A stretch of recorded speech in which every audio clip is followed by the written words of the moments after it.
अब सवाल उठता है पवन सिंह पे कि क्या पवन सिंह काराकाट से भी चुनाव नहीं लड़ेंगे। जैसा कि मनोज तिवारी ने अपने इंटरव्यू में कहा है कि मैं पवन से बात करूंगा, उसको समझाने का कोशिश करूंगा, वो मोटिवेट हो ही जाएगा। अब चुनाव से पहले बीजेपी ऐसे ऐसे हथकंडे अपना रही है कि पहले आप लोगों ने देखा होगा कि किस तरह से मनीष कश्यप को मनोज तिवारी ने, कि बीजेपी के वो नेता हैं, मनीष कश्यप को बीजेपी में ज्वाइन करवाते हैं। अब बारी आ गई है पवन सिंह की। जैसा कि मनोज तिवारी ने अपने एक इंटरव्यू में कुछ ऐसा कहा। क्या कितनी चुनौती होगी? नहीं, हम पवन बाबू से बोला, अभी समझावत नहीं, हम उनसे बात करब कि वो राष्ट्रवादी व्यक्ति हमें ऐसे राष्ट्र के विकास में अपन सहयोग दें।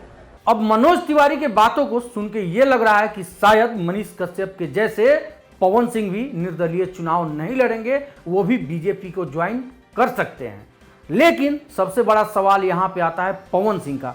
जो पवन सिंह काराकाट के लिए इतना मेहनत कर रहे हैं, कड़ी धूप में इतना जन सैलाब लेकर अपना प्रचार प्रसार खूब कर रहे हैं, क्या पवन सिंह वहां से चुनाव नहीं लड़ेंगे? अब मनोज तिवारी के इस बात पे पवन सिंह का क्या कुछ कहना है, पहले आप लोग ये सुन लीजिए। पवन सिंह ने ये बात साफ कर दिया है कि मैं काराकाट से चुनाव लड़ूंगा ही लड़ूंगा और अपने मां से किया हुआ वादा मैं उसको पूरा करूंगा।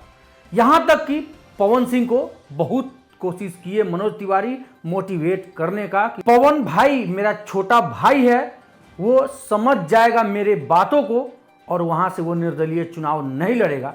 ऐसे ऐसे हथकंडे जो है बीजेपी अपना रही है, जहां जहां उनको लग रहा है कि इसके वजह से मेरा वोट कट रहा है, मेरा वोट वहां प्रत्याशी हार रहा है, उसको बीजेपी अपने कब्जे में लेने का पूरा प्रयास कर रही है। एक तरफ मनीष कश्यप के विपक्ष में थे संजय जायसवाल और एक दूसरी तरफ काराकाट से पवन सिंह के विपक्ष में थे उपेंद्र कुशवाहा। ये दोनों पार्टी और ये दोनों चेहरा मनीष कश्यप और पवन सिंह, ये दोनों चेहरा जो है बीजेपी को डैमेज कर सकती थी।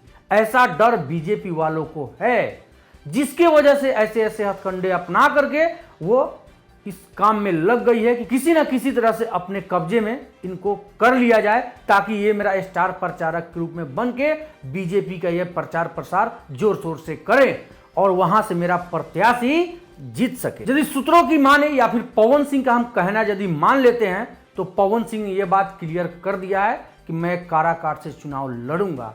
और रही बात मनोज भैया की, तो मैं उनका आदर सम्मान करता हूं, लेकिन मैं अपने स्वाभिमान, मैं अपने मां से वादा किया हुआ उसको मैं नहीं पलट सकता। क्योंकि पवन सिंह की मां ने जिस काराकाट के लोगों के लिए, वहां के जनता के लिए पवन सिंह को वहां भेजा है कि जाओ बेटा, वहां के लोगों का तुम दुख दर्द को बांटो और वहां की जो भी तकलीफ है उसका निवारण तुम करो।